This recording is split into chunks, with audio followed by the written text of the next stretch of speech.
I want you guys to get used to the separation for a while.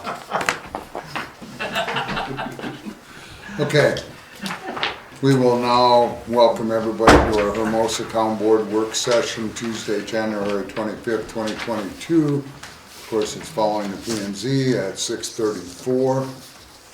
Roll call, Flug. Here. Hendrickson is absent. Holsworth is here. King. Present. Schumach. Here. Then we have Harris. Here. Waltman. Here. Clark is, of course, absent, unfortunately. Thomason. Here. Okay, we appreciate everybody being here in the crowd. We have residents coming in, review and get information, get facts of what's going on and what we're pursuing and where we're at. This work session will follow the agenda. At the end, we will have an executive session on contract purposes. So I want to go over some of the items that have been brought forward and relinquish them. So. Item number 2, review current agenda. If you like it, motion to approve. So moved. Motion by Mr. King, Second. second by Schumach. Any further discussion? There being none, all in favor say aye. Aye. Aye. Opposed, same sign. Motion carried. Appreciate that. New business is item number 3, which is none. Item number 4 is the work session items, which is A, the proposed amendments to ordinance number chapter 30. As reviewed and why we have the consensus of the board last meeting, can we please have order in the office here and direct your questions if you have them to the board, please. With this being brought forward by our town attorney last time, and then P&Z had questions on it also, and under discretion and discussion, they took their original copy. It was brought forth with communication from P&Z to the town board. The discussions of P&Z were brought to the town board because of input of precedences that were set prior and board actions prior and aren't being properly followed and correctly followed. So P&Z went through the original chapter 30 policy and made changes to that policy. It was then sent to our town attorney to be reviewed on legalities of that policy. This memorandum that was sent back by Mr. Johnson shows what he feels is proper, legal, and what isn't proper, legal, and your additions to what you had proposed as what you wanted to change chapter 30. He felt as far as the voting, waiver, residencies, all of that and the qualifications as far as being a legal voter were all big situations in that policy number 30 and has the SDCL codes there to back them all up. As you have read through it, and I'm assuming everybody has reviewed it, in that review he goes on to his next page to come into where he set forth his criteria of the residency of voting, and then examples of that, and persons leaving, persons absence, and where we're at on that to clarify legality of a residency of a voter. It then goes down to residency as far as temporary purpose of a way and descriptions of a way, and then comes into where item number 3 comes into the point to where we wanted to go from 4 meetings missed in the 3-month period, and where the structure of that would be and commences, and that also being able to be paid for the meeting, that if you adjourned early, left early, or weren't there 15 minutes after the meeting started, that you would not be paid for that meeting. So he felt that was defensible on that segment of it. He then goes into his next part of that Board of Trustees with his SDCL as far as description of a legal voter. Comes over to the establishment on the next page of page 3, where that legal voter residency definition, intent of return, temporary purpose, and then it goes into descriptions of vacation, business, travel, personal, college, medical, snowboarding, etc. And then he, of course, goes into if the individual is qualified as a registered legal voter in Hermosa, that individual can seek a public office as a member of the Board of Trustees. In his opinion, enacting a defiance as temporary absence being no more than 30 days in a calendar year does not conform with the SDCL 97-1, SDCL 12-1-4. This limitation does not consider the individual's intent. So that was one of your changes. Well, yes, Bernie. Hey, I got a question. Number 2, you know, he put number 2 under the legal voter. And it specifically says in there, has no present intention of leaving the address described, but it doesn't describe the address because some of these addresses, for example, I know the state of South Dakota, if I have a motorhome, I can be a legal resident. Okay. But for the town, if you live in a camper, does that quantify as a legal resident? I mean, you still have, like, for example, when I do my taxes, obviously we all do, we have the little clause in there that says this is your primary home. Okay, now, we're saying that for somebody that's in a camper, this is their primary home, or they're gonna go back to their primary home. That's kind of a little cloudy in there, and I feel that we need to get that clarified, because that makes a big difference on whether or not you can run. Because if you, I understand businesses, I do. I mean, Mr. Martin spends probably most of the time here at his store, but yet it's not his residence, it's his business. So I just wanted to, that was number 2 under that first page. What Mitch went into on that clarification, because that was a biggie that was brought up in amongst all the boards, Yeah. was that underneath of that, then notably it is a class 6 felony for an individual to submit a false voter registration application. And then it goes into the fine, the 2 years incarceration, all of that situation. And in regarding that, if that individual leaves his intent of this property, he did answer that you can live in a camper, you can live in a motorhome and claim your residency as long as you met the 3 months residency in the community to be able to register his vote. But that needs to be your sole registration. If this person went to California and spent 6 months in California and claimed that as residency too, that's where this class 6 felony comes in. You cannot claim 2 different residencies. You have to have a primary.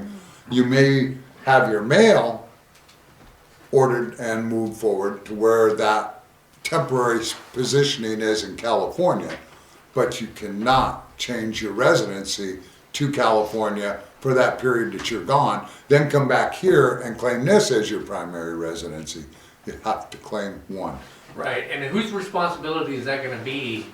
I mean, it's our ordinance, I understand that, but whose responsibility is it to take every, I wanna say, eligible person that wants to run and validate all this information and make sure that they don't have a primary residence somewhere else? See, and the auditor is the one that is responsible for that, our county auditor, Okay, to look into that. And if there is a discrepancy or a challenge, then a person has that ability to challenge that and do the auditor, hey, check and see if this person has a residency in California and also here. We just want to make sure. I got you. When a person comes in for a ballot, that's also checked, from what I was understanding what Mitch said. That's part of the clarification. you're also able, remember when we had other discrepancies back in the day, Linda? That a person challenging that, let's say two people are running for town board, that other individual has the right to challenge the legal residency of that other individual through the auditor also. So there are a couple different checks and balances abilities to go into that. So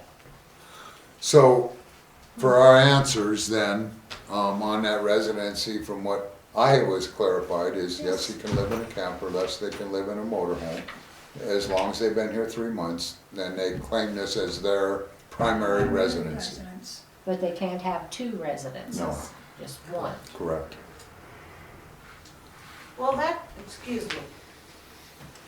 That is even tough to me because, I mean, I can park a motorhome and drive my car away for a week to go here or there or wherever I wanna go. I'm sorry, I don't mean to make this more difficult, I'm just saying, there is that possibility too. So how do you determine, I mean, how long do they have to be in, I'm sorry? 3 months. They have Yeah, to be here. There's physically. more language farther into the ordinance. Go ahead, Go Joan, ahead. you were first. No, that's okay, go ahead. So long as they're here the 3 months to establish residency, they can become a voter and they've established their residency. What they do after that 3 I'm months, not talking about the after, I'm talking about the 3 months. well, yeah. Right. That 3 months, my motorhome's sitting there. But I decide to go to North Dakota to I see what play you're with saying. some oil for a week or two. And then I come home for a week or two, and then I decide to go to Denver or Columbus, Ohio, or wherever the heck I wanna go, How do you, the motorhome is there, which causes the look of being a residence, but What But if are you she's really not here? Yeah. and how you gonna motor- prove it? The motorhome is still the primary residence because that is the place you are always coming back to, regardless if you travel and visit other places. Now, the residency requirement of 3 months is to require residency and to be a voter. I think there was other stuff in here somewhere too, as far as running for office, you would have to be within 6 months, correct? Well, and two in here, as it goes on to clarify a little bit, it is so open-ended for residency qualification. And that, I think, is our biggest problem that we have with that. Your townspeople elect an individual to represent their community. They expect that individual, as it is in Hot Springs, Custer, Keystone, Rapid City, New Underwood, every community around here, they personally attend their meetings. And they personally are in attendance because of the citizens that voted them to be in them meetings. So that's why at the end, you have what you can be done and removed for if you go through a recall or misconduct or any of the other drunkenness, gross incompetency, corruption, all of them can be reasons for expel on recall. On the end, what he is saying in his portion of removal of a board member, that he feels that there needs to be 4 members of that board to vote in favor of that for expulsion. Okay, in the bottom, it also says, finally, with regard to amendment and to the ordinance, board member compensation to require members physically present. So for a person to physically get reimbursed, paid for a meeting, that P&Z asks that there is personal representation. And so that would mean no remotely or by teleconference would be allowed, which is a legal aspect, and that you need to attend the meetings, not just for 15 minutes to receive compensation, and this would be a proper exercise of the board's administrative powers. So that's the only way, the only clarification you have if this individual wants to leave and go to North Dakota for 3 months, if they don't report physically for 4 meetings in that 3 months, then 4 members of that board can ask that that individual be removed. And it's because it's not healthy for the board. You don't have a working member working with the board. So this exercise happened previously, years ago. Same circumstance, same situation where this had occurred. And so that's why presence has been brought to attention, and why this was brought to attention is precedents that was set before. And so your waivers, everything that you have that you wanted removed for removal, he didn't give us clarification of that, and that's the one thing I wanted from him, is that all of that was removed in that part of it that would go away because of this last statement. No teleconference, end of conversation. There is no reason for a 2/3 vote, a majority vote, on ability to allow that person to call in or be in that circumstance when you take that element away. We want present physical members to attend the meeting, is what Mitch is saying. And so for P&Z, and why this work session is together on this, is you know the changes you made. Them changes were brought to the town board, which was reviewed by the town board, and the town board came back with, we need our legal attorney to bring a statement of effect, which he has done here, of what is defensible and what is not defensible. Okay, with this being said, now with the two boards together, are you comfortable with his opinion, or do you challenge any of his opinions? Or, you know, with, the sad part is with the SDCL codes in here, Yeah, that's, there isn't no changing there it, is no change to it. because it is not defensible. You have to follow them laws. It has to happen at the state level, that residency requirements have to be changed. And this has been exercised several times over the last 10 years, that people do not believe it's fair because areas of California, Texas, all of these other vacationing areas have an influx of motorhomes that come into their area. Well, it changes the whole effect of their vote because they're temporary residences instead of a permanent residence. They've classified them as a residence, and they've classified them for the 3 months. Until it's changed at a state level, you can't change it. So,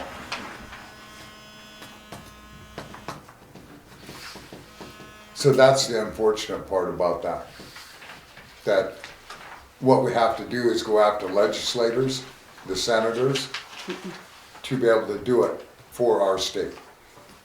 That we want a permanent residence. We want a physical residence, or do you want a mobile residence? That's how Mitch explained that also. So now it's opinion of the board of what your feelings are, and pursuant to our chapter 30. Yes. I do not think we want an ordinance that does not follow South Dakota codified law, so I am in favor of Mitch's revisions, for one thing.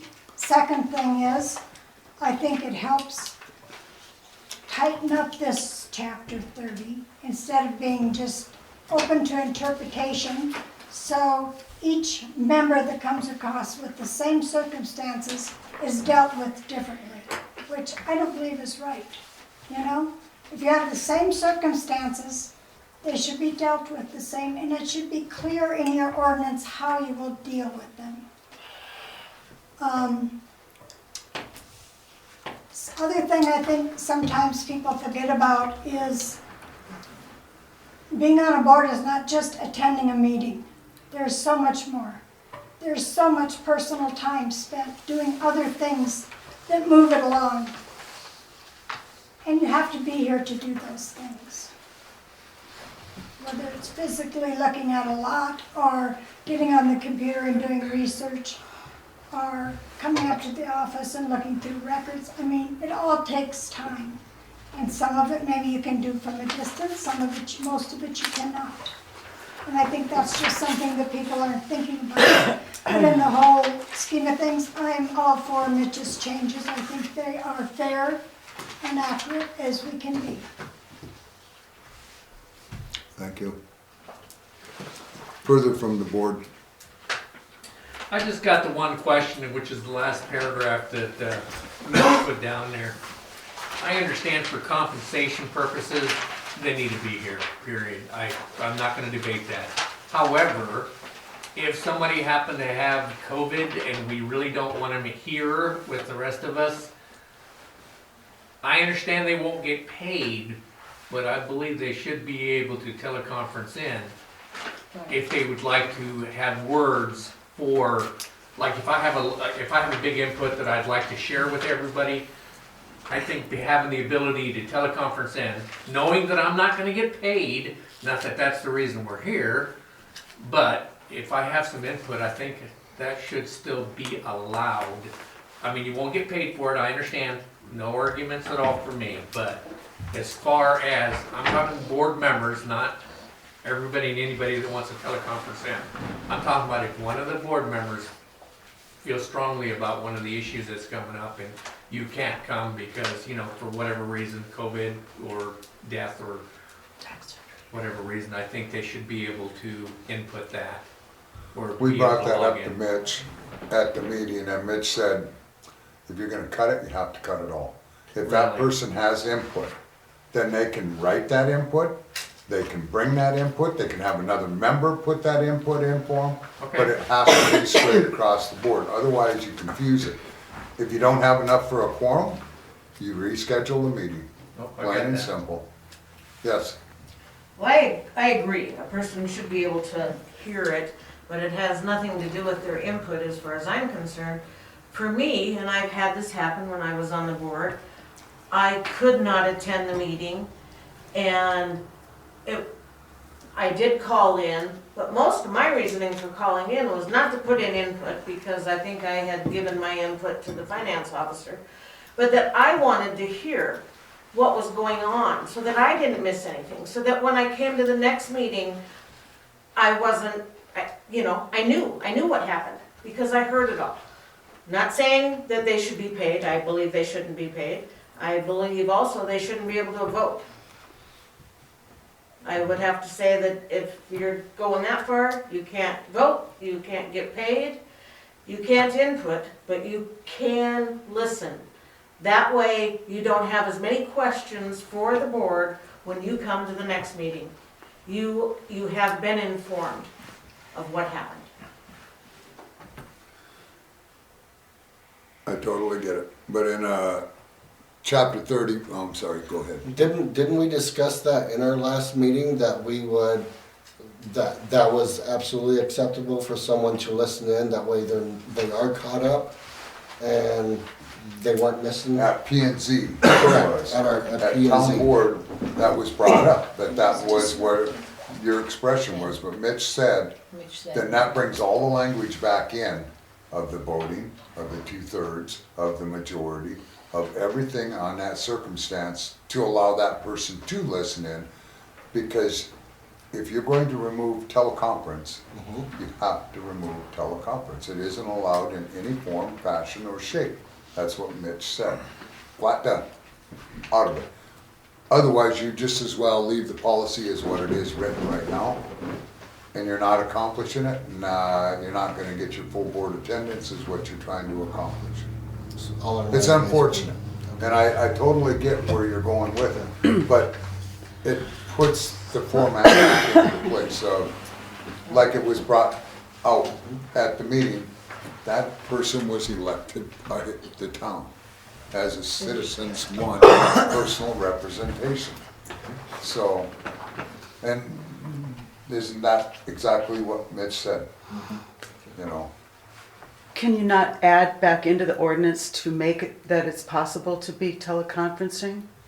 That goes back into that language that he said that would be removed. But, That but, So you, would it be- but you're telling me that he said that you cannot put teleconferencing into the He said it ordinance. should be one or the other. You can't go down the middle and say sometimes we can, sometimes we can't. So you could put it back in that it could be teleconferencing. It's either all out or all in. Right. So, but it could be all in. I mean, in my opinion, the world has gone remote. We worship remotely. We have family reunions remotely. We work remotely. We teach remotely. My little sister is a professor for a well-known university in the United States. Her husband is as well. They live in a motorhome. They have a residence. Their residence is a motorhome. They work remotely. They teach master level students remotely. I mean, the world has gone remote. All of a sudden, we've gone from not being able to even attend a meeting, some people, because of having COVID and whatever, and now we're changing it. I mean, we bought $1,000 TV. We spent $13,000 on computers to go Zoom into meetings, and those are not being used. And they should be being used for training and for things like But that. it's, But that was one of the reasons why we paid for that TV and those computers was because of COVID. But again, I mean, I'm just saying, the whole world has gone remote. it's true, but then people could take advantage of it. I could be at home, not here. Nothing's wrong with me. I'm fine, but I am also not as attentive as I would be sitting here because I've got distractions at home. Well, that's your Or- problem, though. I Well, mean, if it you're is not my as problem. attentive to be able to sit and zoom in, then that's your issue, not our That issue. is my issue, but I would much rather be right here. Well, where you're across the street, and why would you not be able to come across the street? I would be able to, and I do Yeah. come across the street because I want to be physically here because that's what I was voted in to do is to physically be sitting here, not at my house somewhere or doing something else. I'm right here, right now. But I just feel that that's how I feel. I mean, the whole Yeah, world has correct. gone remote, and we're going the other way. If you remember, the attorney also talked about Zoom meetings, and he said that it basically has to be, a Zoom meeting has to be everyone, Has to be what? everyone. Yeah. Everybody has to be Not just one Zoom. person. If it's a Zoom meeting, it has to be the board, and it has to be available to, let's see, 385 citizens in this town On TV.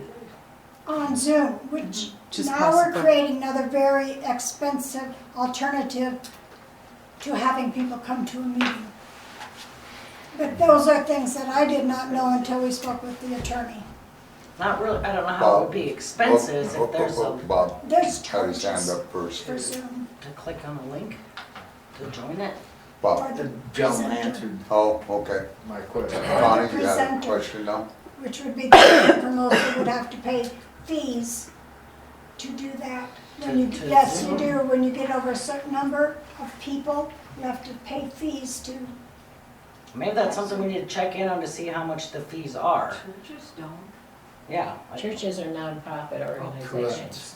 We've been going on, like I said, on Sundays and watch church service. And I've talked to a lot of people that are either elderly that can't get to the meeting, that are missing out and call me to see what happened at a meeting where they were just like, why can't we do Zoom like Rapid City does? Or we can sit in the comfort of our own home or our own recliner and watch the meeting. Someone has to pay for that. Basically is what it comes down to. And citizens, we got money flying out of this town for a lot of projects. I would think a little bit of money for a Zoom call wouldn't be too much to ask for the citizens. I disagree. Well, I and I don't know a think, lot about it the- except what the attorney was saying, and he said that the Correct. whole board has to go Zoom, not one missing person. Well, I think maybe Yeah. just trying to figure out financially what would it cost? Like I said, if there's And we'll look into $13,000 it. worth of equipment, Mm-hmm. we'll look into it. Needs to be I think the utilized. biggest thing of what you expressed, Gail, was expressed too with Mitch. Education is Zoom, education is computer, education is telephonic, but education. we're talking about elected officials. There's a difference there, and that's where Mitch expressed the difference with the elected officials. You know, yeah, they've got a huge budget. As far as money flying out on other projects, I wish you had the rest of the history on the projects to understand where that money's going and what the reimbursement is and what the community makes back on them projects. I think the biggest problem is there's misconception on this because they hear one side of where the projects are and they don't know the other side. They don't know Make the that available language. to the public, what our town's gonna be bringing back. It's You're invited all in to writing. all of these meetings. Well, All we the come to the amendments. meetings, but a lot of times if I don't get to a meeting and I'd like to listen to the recording, it is no longer there. Joan, I think that's an option that should be discussed, but just as an example, annexation. In 2015, we did our first study on annexation of Fairgrounds Place. Bernie and Shannon did the plan. It was revisited in 2017, and we're revisiting it now. Yeah. Paul and Terry talked to every single person on Fairgrounds Place. So if they're telling you they didn't know anything about it, that's just not correct. This has been a long-range plan, and that's just one item on the list that people aren't thinking. I mean, you can go online and read minutes forever if you wanted to, but I'm telling you that's how long it's been. And that's just one item. They all go back to our future use plan, to our everything we've done. I mean, it's nothing just started today. These things are all so slow. How many of those people that you talked to on Fairgrounds Road aren't even here anymore? Terry and Paul talked to them a year ago, last summer. Yes, but like you said, clear back in 2015. Oh, well, our first study, first step. Nobody ever talked to me. in between those You studies. did at the start, you said you were already annexing in, I didn't have to bother with you, Doug. Oh, In between these studies, also, Well, I don't wanna be left out. they discovered that part of the opposition was land use. So the board made another zoning, so their land use would not have to be changed. This was all to help the citizens feel better about it and want to be annexed and understand where we're going with it. So this is not something they just thought up 2 months ago and no one knows about. Well, then I guess I go back to social media pages or even the Hermosa website. Yeah. If somebody would just maybe make a post and explain that to people, they're all out there guessing, they don't hear anything from you, that's what happened. Well, I They're do guessing. occasionally try to make a post, but not necessarily on Hermosa happenings or Hermosa community. Occasionally, not very often. But also, I have a Facebook page, Hermosa Unofficial, that I would post on occasionally. A lot of the public doesn't know this. Well, I keep telling them in the newsletter that I'm there, but, you know, I Well, that I probably have doesn't reach noticed everybody. people that post on Hermosa happenings are immediately attacked. So That's why usually would you on the want Hermosa to? community page one are attacked, not the other one. One or the other, yes. And I'm with some of those people. Why would you bother? You know, if I'm asked a direct question, I will answer it to the best of my knowledge. Right. Is there anything against taking the audio from these minutes and putting them onto like our website, the town's website? Because I would absolutely do that if there was nothing wrong with it. I don't mind. They've been deleting them all. Well, I can make a folder onto the website and actually go in there and store everything in there. I will take my personal time and do that because that is a great idea to have. It's that way always it's been like audio that, in it's there. just up until recent Well, now that I've- they've started deleting them all. I've only lived here a year, Okay, so. well, I'm just saying, they're, It wasn't anything that was deleted by anybody, Connie, it's state law. And state law is, it's used for her reference and her reference only. When you have the minutes taken out of context, taken out of place, taken out of movement, we used to joke and have a lot of fun in here, and people took it the wrong way, that never were here to understand what was going on. That takes and puts everything in a seriousness, in a different positioning all the way around. So be it. That's where we have driven ourselves to, and that's where we will professionally stay. The protection of where the ladies are in the office is huge. You know, what she does in her transcripts of our minutes is true and factual all the way through. Anything we have on any of the projects have contracts in this office that are open to the public. Anything that's going on that's been negotiated over the last 10 years has a paper trail. Everything is state law, state followed. Our finance officer is bonded. Everything is voted on per members. It isn't a one individual as what the Feeding Frenzy has been, as I am that individual. It's never been that way.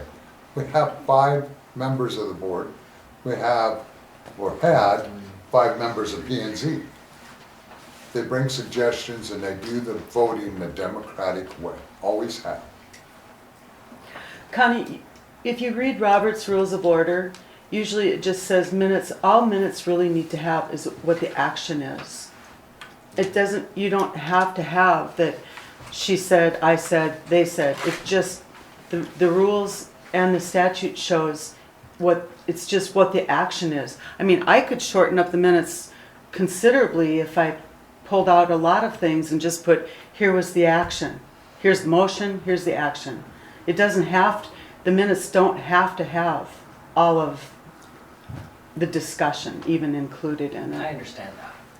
And the protection levels of that also, of the members, because years past, members got isolated, vindictiveness, assaults, accusations. I mean, How many fights were you, that's maybe tried to get you into?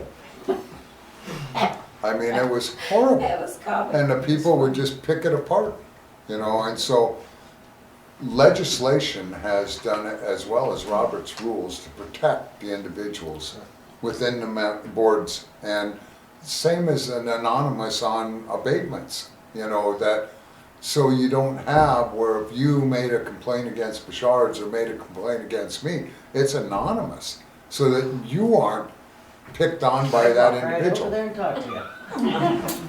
But that's why it was made that way, so neighbors remain neighbors, you know, in any circumstances that they are. You know, and as far as monies go in these projects that are being spent out here, or one line I think was, development is going to affect our infrastructure that's already in the town. Well, all development is going through a brand new line that was put in this town, and none of them developments come through our existing infrastructure or our existing water infrastructure.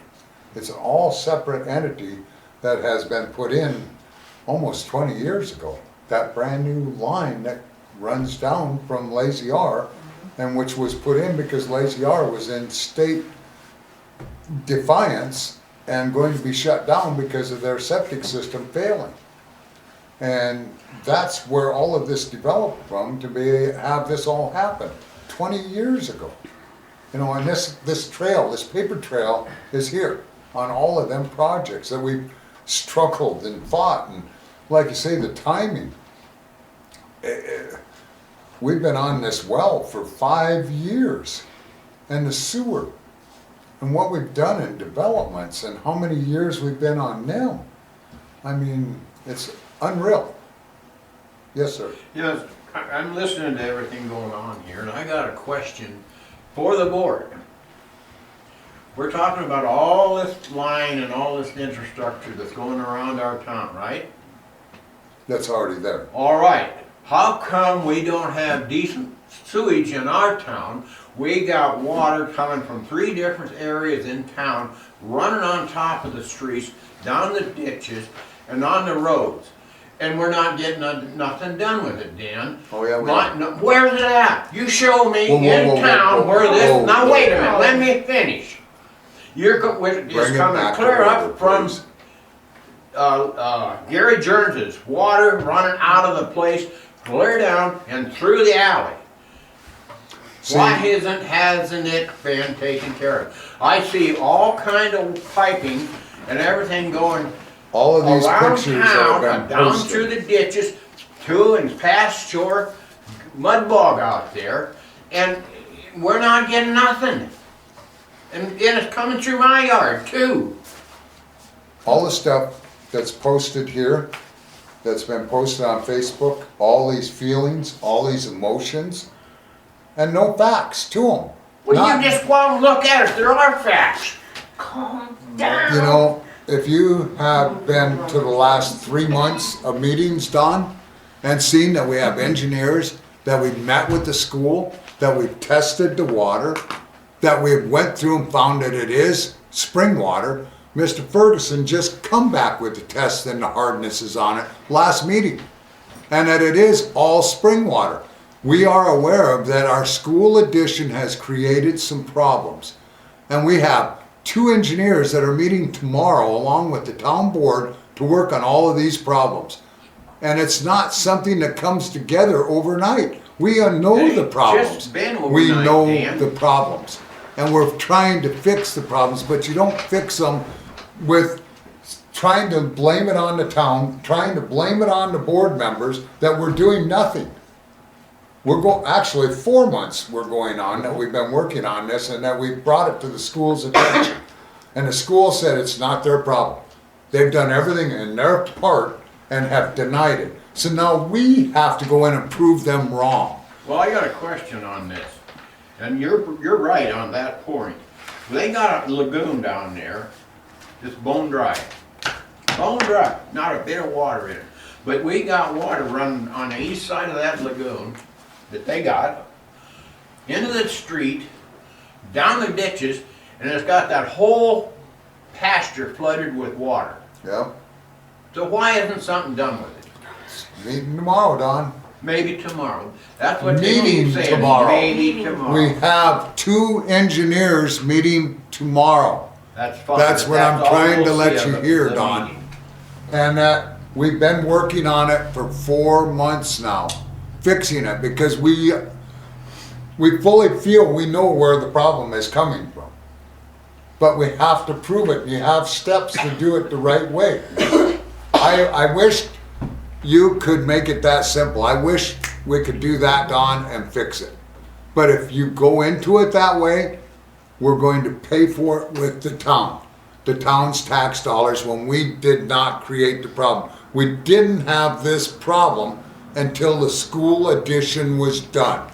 Now they have piped manholes, they have tile, they have area drains that are running water 24/7. Yeah, right That's down ending now. up down there. So we have to meet with FMG, who is the school's engineer, our engineer ACES, town board, to find a problem. We're not pointing fingers, because that's the first thing, just like what you're upset with right now, that pushes everybody away from the table, to not come up with answers. We want to come up with an answer. They've surveyed it. They've surveyed their inlets. They've reviewed their drainage plan. Our engineers went through everything with a fine-tooth comb and cannot find anything wrong with what they put in. It's all designed and built to the specs that it should be built. The problem is that groundwater coming in from the area drains into that culvert, that we feel the culvert needs to be plugged so that that area drain, that drainage basin retains that water. Because we never in 50 years have ever had an occurrence, or longer, of this problem. So we have to demonstrate that. How do you demonstrate it? You have to have engineers do reports, show the surveys, and go back through the paperwork. We've done this for how many years on every project that we go into. You have to, the hardest thing in politics for me is patience. Because in my business, when I have a problem, I fix it. I'm done. And that is my job, is to fix problems. And I can do that instantly. In government, you can't. You have liability, you have tax dollars, you have entities that you have to protect. And every project that we've done, whether you want to believe it or not, is protected by the citizens' monies. And that monies is coming back with profit, 100% plus. And the paperwork is black and white in here. And when you post stuff, I would love it that you come up and do the research to make sure that you're posting what's true and a fact. Our sewer lines are in good shape. When we do camera them, we find the problems and we repair. Our water lines, as a statement was put in here, are in horrible shape, are brand new, 20 years ago, completely redone, with services. Can't fix any more there than what we already have. What we're doing for our lagoon, when they're saying there's infiltration of water going into our lagoon, statements that were made by Mr. Ferguson at meetings that people misconceptioned that we're losing water. 80,000 gallons of water lost. Yeah. We know by Mr. Flug and what he looked at, the way the meters are read and the way the conception of the pumping logs are read, that we could have 150,000 gallon difference in the way the readings are and just in how the meters are read. If they're read in 2 days, there could be 150,000 off. If they're read in 1 day, could be 20,000. It's all in that effect. So it's not that aspect of that is all going into our lagoon. We know we have more houses, more development. What's our facility plan doing?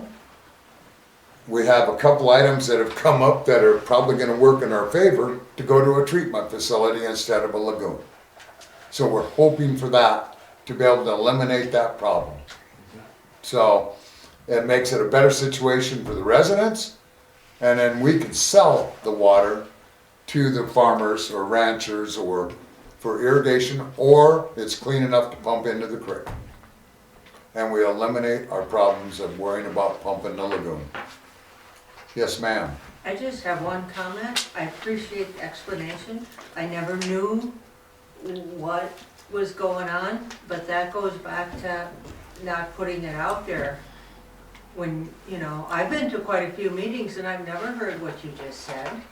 See, and it goes on in the meetings and it's in the minutes, but Gail, the way she puts the minutes together, every subject is discussed and put in there and motioned and followed up with a document. Every single thing we talk about, there's a document. Sure, but we don't see those. You can come up here and read every document from every meeting that goes on. It's all public information, every single bit of it. Yes, ma'am. That is a perfect scenario for what Terry had said a little bit ago, saying that it's not just being here at the meetings, or whoever said it. We put the hours in. You all put hours in doing research and questioning your office people. What do you know? What can you find out for me? Your office people then make phone calls and find out information from lawyers, from state agencies. These things all happen 24 hours a day, unfortunately. You've had calls in the middle of the night, haven't you? Yeah. You've had calls in the middle of the night, I've had calls in the middle of the night. It happens. I've had people over at my house on holidays. On Yes, holidays. So it is not possible, it is not financially, physically, or mentally possible to put everything out there for the public to know. It's not possible. You can't do it. Not any one of the board members can do it. I mean, you couldn't do it on your life. If you had to tell us entirely about your life, you couldn't do it. And you should not expect that of your board members. If you are that interested, get up here. Ask for the paperwork. Be here. Sit here. Don't say a word. Plant your butt in a chair. Never say a word for the 9 hours this office is open. you'll see what happens. But you can't do it one day. One day is not enough. One day a week is not enough. Because things change. One thing Shanna always said, always being the finance officer in this town, you can't count on a day to do, you can have your plans of what you're gonna do in that day. But between the phone calls and the people coming through the door, you may not get one item on your list, on those girls' list, done that you thought you were gonna get done in a day because of what happens in here and what happens in this town and to our citizens and to our employees, to our water, to our sewer, to the roads. It's constant. You can't keep up. The board members that are here, that are on the board, they do everything they can, but they have to talk to one another too. Because let's just say Bob King's out hunting. He didn't know what happened today. So he's got to come up and take time talking to the office staff or calling board members or even talking to his neighbor. Anything happened in town today I need to know about? It's not easy. And it's not a 6-hour-a-month job of what you put in on your meetings. Trust me. I thank you for that, yes, sir. Also, a lot of people talk about the minutes that are put out. We are charged when we publicize our minutes. And so to save money, Gail condenses that down to pertinent information and facts. You know, if we put the whole novel in there, we couldn't afford it. $1,000 a week, minimum. And so that's why we try and give you the facts, give you the actions, the decisions, and, you know, per subject matter, so, and keep it as reasonable as we can, so. And I think that needs to be known that the girls too, with that 20 items that they want to get done in a day, if an individual comes up to ask for information, they can direct you where the information is and let you look it up. Because our ordinance books, to our reference books, to everything that there is for Board of Trustee minutes are all right in them books. For them to take the time and sit down and go through every page isn't going to happen. And some information, when they come up to ask them, in law, they can take up to 2 weeks to get back to you on information that's been asked or recorded for. They try to promptly do it immediately, which takes time away from their time and what they've got to get done in their day. Joan? Linda's absolutely right, is Bob and Dan. A good resource, though, is to just go to the Hermosa website. Go to government. From government, move over to your minutes and agendas.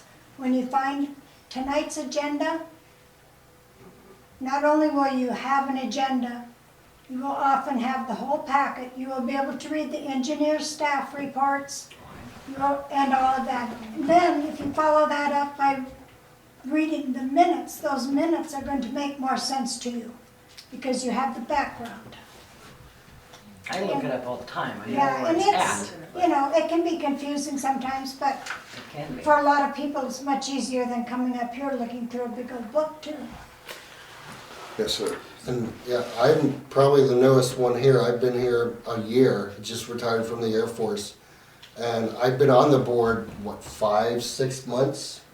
And it took me 3 months just to get through, just to learn what our ordinances are, And you're not there. and I'm still not there yet. We're changing them. I know, just to learn what's going on, but I wanted to be in this position to get to know what's going on in my community, in my town, have a say in it.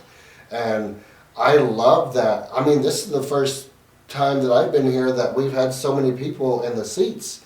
I absolutely love it because I hate coming to a meeting and hearing about all this stuff that's on Facebook and all these social media platforms. It's like, they're not just dogging one person, it's the entire board. The board is not one person, it's all of us. And especially when they're not here and I'm putting in all this time, I've got my own job, I have everything else. But I put all my heart and soul into this position because I love this town and I want to see what's best for it. So it's really hard, but two, I just also want to thank everyone for coming there because it's really awesome. And that was a disappointment when these board members have their boards.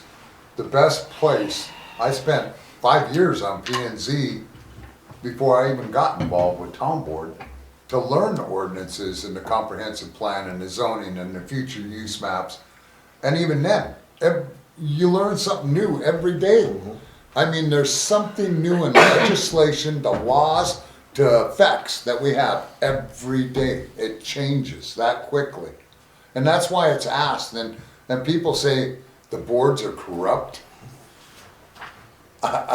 Everything is black and white. These boards are regulated by state law. These boards are regulated by what our budgets, our financial responsibilities. And we challenge everybody to come in and review them. Everything is to a T. This town has only increased revenue all the way through the last 30 years. Increased. We've never, ever, from the day one I was involved, went down on our savings. We've went up. You know, we had $250,000 when we first started. We're at $1 million. And it continues to grow. You know, and I for corruption, this board has accountability within each member. And for somebody to step up to the plate and take a commitment of your evenings away, to take your commitment of your weekends that you may have to put forth, to do the research of the subjects. There's 2 positions open on planning and zoning now. That's where, step in. If you are really that serious about the community and wanting to know what's going on, join P&Z. We could use it. And we also have a lawyer at our meetings that keeps us Every time. on the straight and narrow. If we're doing something wrong, he tells us. Or if we're trying to do something wrong, he tells us also. So, And everybody votes their opinion. Nobody is voting any other way. They vote their opinion. The finance officer guides us. The finance officer sees something wrong, or she puts her opinion in with the education, the Zoom, the teleconference.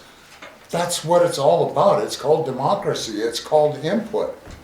And what Linda said is what brought us to set your butt in the chair and be here, of why this was being reviewed on policy to chapter number 30 by P&Z, so that we have accountability of members being here, physically representing the citizens that they were voted in by. That's why P&Z brought this forward, not town board, planning and zoning.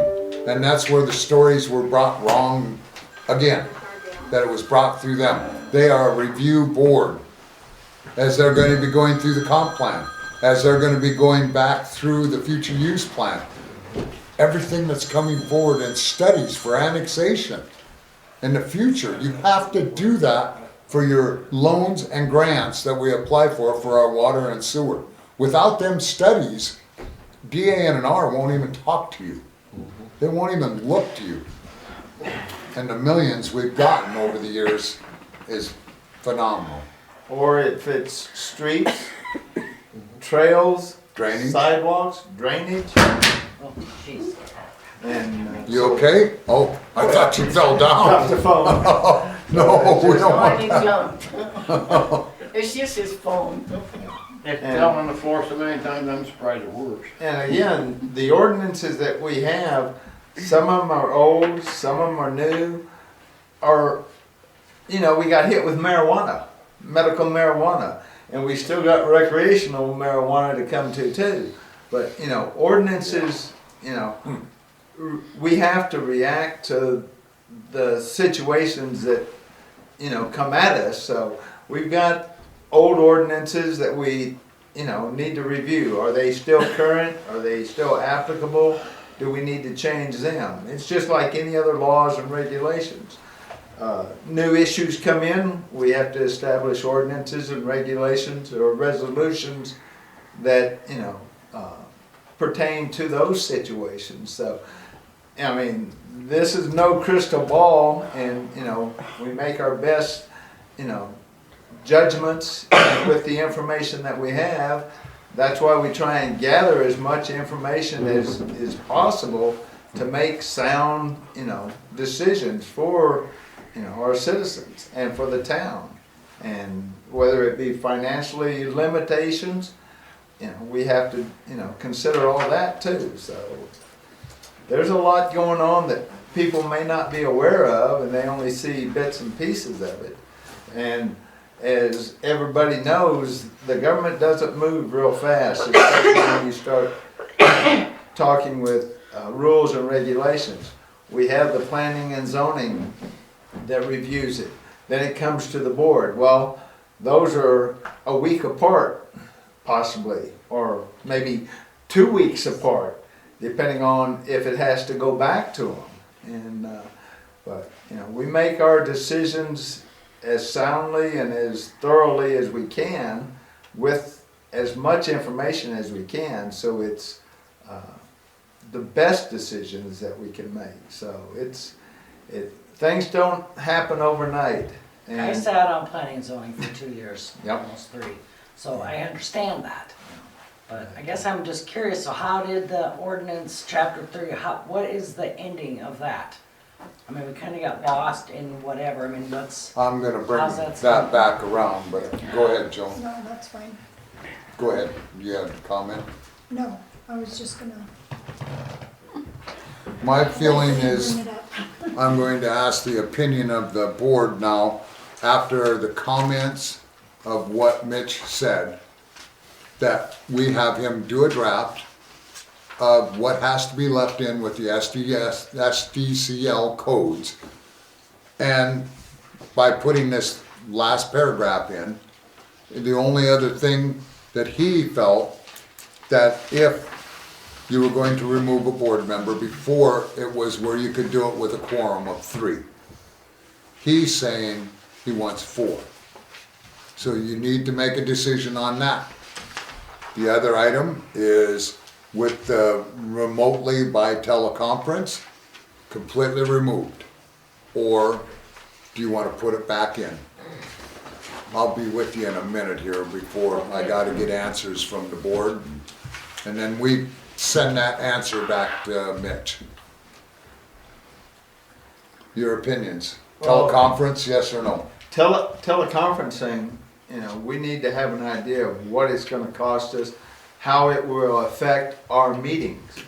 Because if you have 30 people zooming in on this screen up here, how, you know, it's just like having that 30 people out here on the board, or on the chairs. If somebody has a question, they need to be, you know, recognized. And, you know, how are we gonna set See, time that's- limits as far as The responses? teleconference that Mitch is talking about is they are not able to call in on the phone right. and be responsible for the meeting. Correct. That's the teleconference, not Zoom. You know, Zoom, we will look into and see what the cost will be to set that up, as what Rapid City's about the only one that has it, because all the other smaller communities can't afford it. And I don't think people on Zoom, you can mute them, so, I mean, if they wanna speak, they would literally have to be at the meeting, but they could listen. No, on a Zoom, you can call it in, you can. No, I understand that you can, but I mean, you could stipulate that if you're gonna link on and come on to Zoom, you can hear the meeting, but not necessarily, or you'd be able to. Not be involved Speak. in the meeting. Depending on how the Zoom is set up, you can Right, get, but I would be up to Question. you guys whether you were to let them So, speak. teleconference, phone call in, yes or no? no. No. No, No. So, The removal, I'm fine with that. The, 6 of us no, 1 Yeah. yes. yep, I'm So okay you with still them calling feel, in. you said earlier that you didn't feel it was right that they could call in and get paid. I don't want them to get paid, it has nothing to do with that, but to get the information, I think is important. Because when you're calling in, you're gonna, Linda said it perfectly, you're gonna hear what everybody else has got to say, so you will be current, even if you can't show up. I mean, we're not doing this, well, I'm not doing this to get paid, so that's really not the issue. Right. It's more of the information in order to make an informed decision. Okay, Linda? Well, I'm just wondering if we can change the wording. Instead of it being a teleconference, because it really wouldn't be a teleconference, it would just be a call-in, absolutely no input allowed, no pay allowed, but just the input, not the Listening input, only? just to hear what is happening, that's all. Are you saying listening only? Listening only, Mitch listening said only. it's either all one way or all the other way. Well, wait, sure, a teleconference is, but why can't you word it something else? Can't you ask him, please, for me, for the town? Well, you know, Linda, Yeah. Go ahead. you know, Linda, Terry. on that, the person that is not at the meeting can also call and request to have a tape so that they can listen to the whole thing too. No. I don't so- like that at all. If you can do it, you need to do it Well, when she it's can come happening. here What and we'll say, ask listen to the is tape. what Mitch's opinion is, if we can put language in there that they can call in to listen to the meeting but not input. And that's only board members, because you can't have 10 million Correct. phones sitting here. And so then, that being said, I know Bob and I in the past have done it for each other, actually. Not necessarily the board did it, or that the town did it, but, you know, What, Bob called on your phone? Bob called my phone and I just, you know, or Bernie or somebody, I can't, you know, it's been a while ago, I can't, don't know exactly who it was, but, you know, So we'll just ask to that, listen.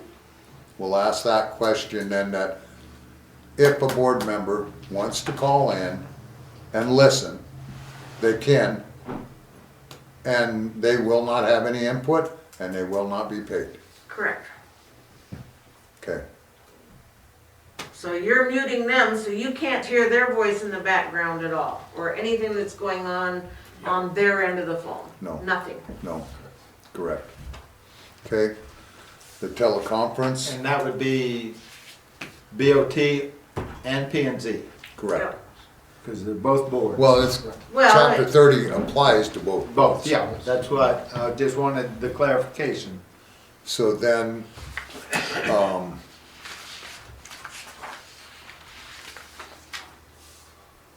that brings, so the next one is, do you want a quorum to be able to remove a member if they aren't here for the 4 meetings in 3 months? Or 4 to vote for a member to be removed if they're not here 4 meetings in 3 months? But Why 3 did members, the lawyer want for it? What was his? he did, but it Why, was, what was his reasoning on that? he just felt that was more sustainable that all 4 members agreed. Okay. Before it was set up with a quorum, Yeah. a quorum of majority. It's not a legality issue, it's his Correct, opinion. correct, it's a preference issue, he said, he felt. But if we feel that 3 members is enough for a quorum, like we did with bifocal, for example. We had 3 members that voted against and 1 that still wanted to continue, so. I would say 4. Okay, we have 1 4, Quorum. so we have 1 3, Quorum. 2 3, I think it should be 4, it should be united front. 2 and 2. Lon? 3. Quorum, 3 and 2, 4 for Bernie. And I also agree with quorum, so it's 4 to 3 on the quorum. I just have a minor input on that. 3 of you can make the decision to spend $1 million of the town's money, and that's okay. Quorum, But it takes four of you But to it get takes rid four of of the you. board member. I agree. Sorry, that's just, It's what's called more important? precedence. What is, Input. A member being here voted by the citizens that a quorum should be able to do the same thing. just a thought, Hold I, on, don't mind. hold on. excellent You point. deleted that, because the board of trustees was 4, and one of you was 3. Come on now. No, we had I'm 3 members that confused. said 4. Yeah, To vote. but it was Bob, Terry, and me. So out of the board of trustees, You're the missing majority one. got it. Yeah, we Yeah. are missing one. You're missing one, so you don't have a, So we don't have it. Bob was, 4. This is a work session. It Yeah, this is wasn't a work motion. session, it's not I a, know, but Yeah. I wanted to bring it up. yeah, it's, was 3. correct. Just go to the board Joan after was we get 3. back from the attorney. You were 4. 4. So we were 2 and 2. Then we went to Bernie, was 4, so that was 3 to 3. And then I went for that. Lon went to quorum also. Yeah. So it should be 5 to 3. with the boards being joined, Correct. Correct, because it's a Thought work I'd bring session. that up, you know. Okay, so we have that segment that we'll have him put in, and by, like I say, this is only for him to write it up. Then it comes to you guys for your review, and then you vote on it, whether you like it or not. You have time to change before you send your recommendation to the board, and then likewise with the board. It goes back through that democratic process once again. Dan. Yes, sir. Just gonna play devil's advocate here, and I do not live in the city of Hermosa. But y'all have said over and over and over tonight that you're voted in by the citizens of this town. Just food for thought. If Bob is the guy that I've been talking to on a project that I wanna have done in the city, and Bob is the guy that's done the investigation, each one of you said you spend countless hours other than these meetings investigating these things that need to be done in town and investing personal time to help you make the right decision, right? Bob has something come up in the family or something in life and can't make the meeting, but he's the guy that has all the information. And I'm the guy that voted for him, and I'm the guy that went to him with this issue. My opinion as a citizen not living in this town, Bob should be able to call in and provide that information that he's been researching for days and hours on end, simply because he had some life event come up that prevented it. Now, I haven't been to a lot of these meetings, so it sounds like this is an issue that maybe we had with a previous member. We just gotta step up It's and just do a our matter job. where, you're exactly right, but what happens on them, and it has happened on that, we make the subject pending until that individual can be here to express it. Plain and simple, you don't ram it through. If that has been worked on that long, we choose to make it pending until all individuals are here. You don't take advantage of that. That's what happened when we had a 3-member board, and we went to a 5-member board to eliminate that type of situation happening.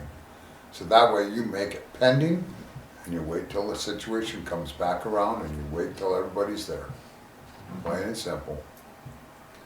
Also on that elimination of an individual from the board, it also states in here, so long as a fair hearing is held and the members' rights to due process are followed.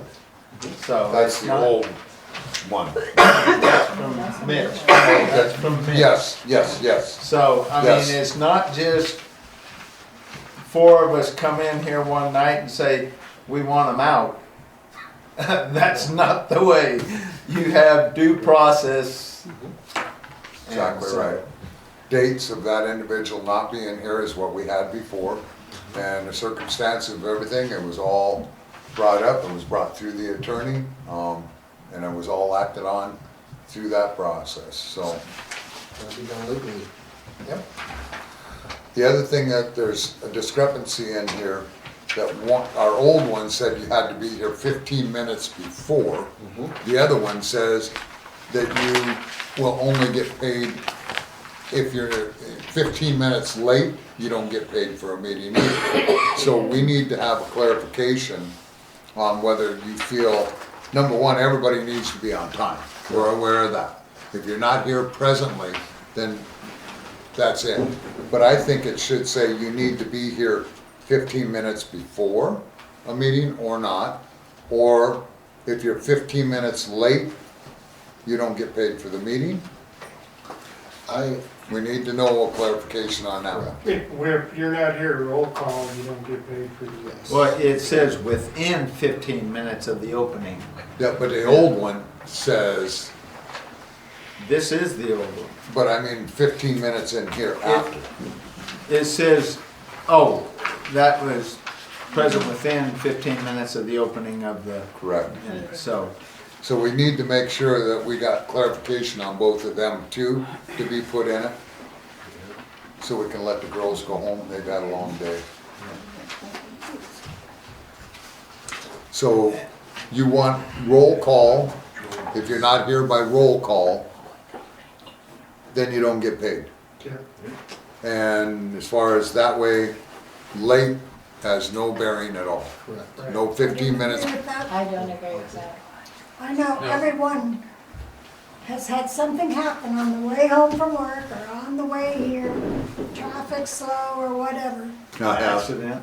Yeah, Work. and then, you know, but I say 15 minutes is a reasonable Yeah. expectation that you could still, So instead of 15 minutes early, you gotta be here by roll call, and then 15 minutes late, or no, just I say 15 that minutes if you're late? here, if you're 15 minutes late, whether you missed roll call or not, the board can consider you attending.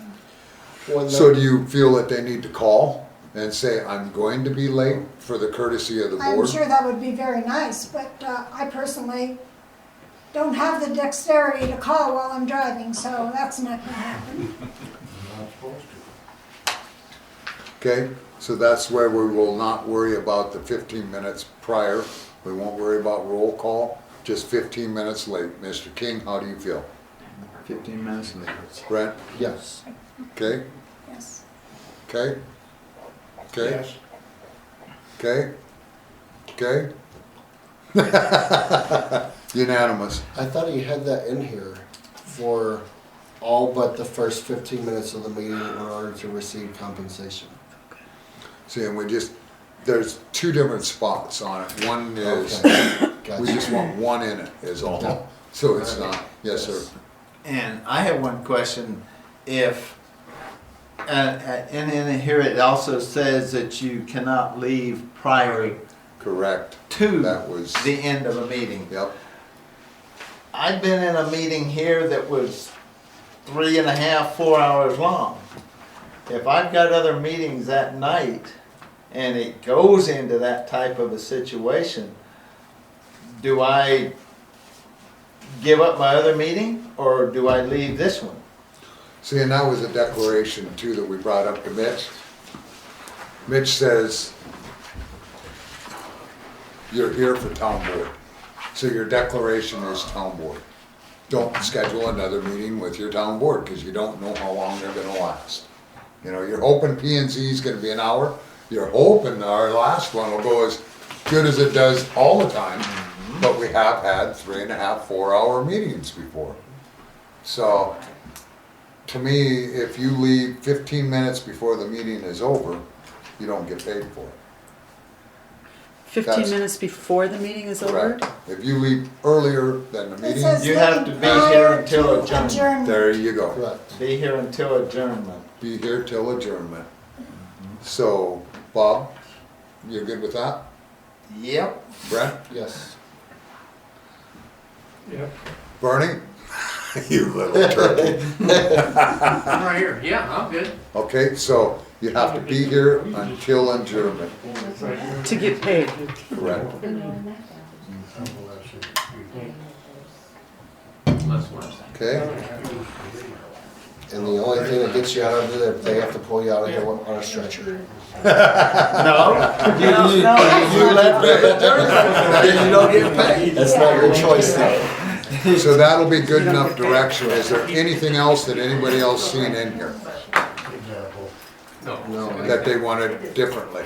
We'll have him put what he has to for waivers, SDCLs, you guys can review it. If you don't like it, you can challenge it.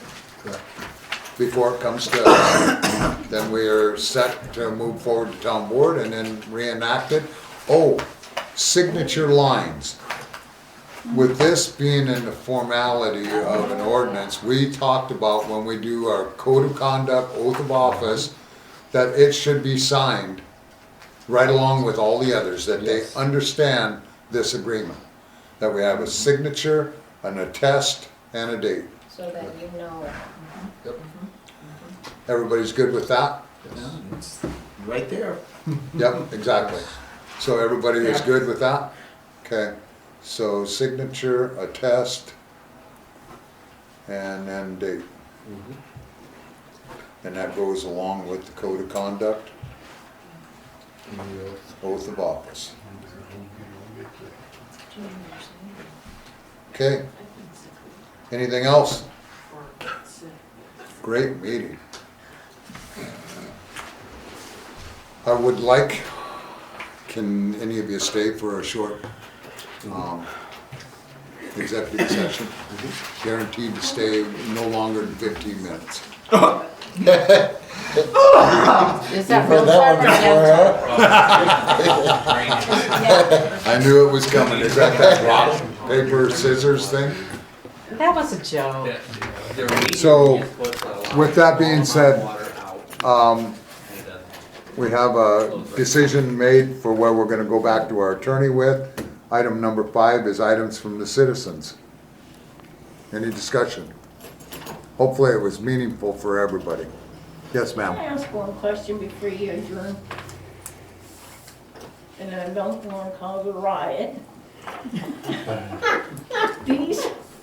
These culverts that are obviously plugged, can't somebody go in and break it up so it'll move? Break up the ice? See, and we have looked at that drainage study part of it to do that. It was disappointing because we used to have the fire department, as you know, that we would pay them $2,500 a year donation to blow them all out. And now they say with their newer hoses, newer equipment, that they don't want to damage them or get them dirty by doing that. Well, they And- clean that stuff every morning. They So- clean the trucks and everything. So, and it's just a bummer that we were hoping that we could continue that process, because with them performing with a community, and this is something that's always been a hard thing, you can't give a donation of citizens' monies to any organization unless that organization is performing a service. So that's how we were able to give the fire department $2,500 every year, is because they were performing a service, cleaning the hydrants, flushing hydrants, doing all of that. Well, when that went away, Mr. Ferguson had to be our hydrant flusher, and we've had nobody to push culverts. So it's just a bad, bad deal. We're looking at some of this emergency stimulus money that's coming through. There's a bunch of legislation out there right now, and maybe we can qualify for some drainage study monies that might help us with that, is what we're hoping for. So it just came off, a fresh bill that just came across our tables, so we're looking at it. All right, well, because I was thinking, you know, if somebody had a fall down and got hurt, that would be good. And there's a lot of them. You know, if you're as energetic as Lon, that keeps his shoveled out, cleaned out, I mean, and grooved and draining, and, I mean. I don't like mosquitoes. Anything else from the citizens? I thank you for that. Trustee input will come after executive session, so I appreciate that. I would like a motion to go into executive session with all board members remaining and finance officers and clerks at 7:57. Mr. King makes that motion. Do I have a second? By Schumacher. All in favor say aye. Aye. Opposed, same sign. Motion carried. We thank you all. Appreciate you coming in. What?